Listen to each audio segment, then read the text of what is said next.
স্বাধীনতা দিবসের সবাইকে অনেক শুভেচ্ছা জানাই দেশবাসীকে।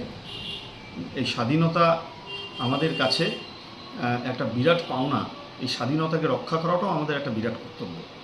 স্বাধীনতা দেশের স্বাধীনতা, মানুষের স্বাধীনতা, আর্থিক স্বাধীনতা। মানুষ আরও এগিয়ে যাক।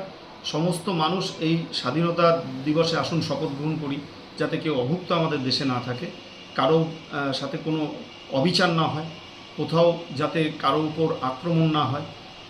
আমরা আজকে যেভাবে বিভিন্ন জায়গায় ধর্ষণ, খুন এবং রাজনৈতিক খুন বা বিভিন্ন যে ঘটনাগুলো ঘটছে, যেগুলো হচ্ছে স্যাডিজম বা যেটাকে বলা যেতে পারে যে বিকৃত ঘটনা, সেগুলোর ঊর্ধ্বে উঠি। সাম্প্রদায়িকতা এবং বিচ্ছিন্নতাবাদের ঊর্ধ্বে উঠি।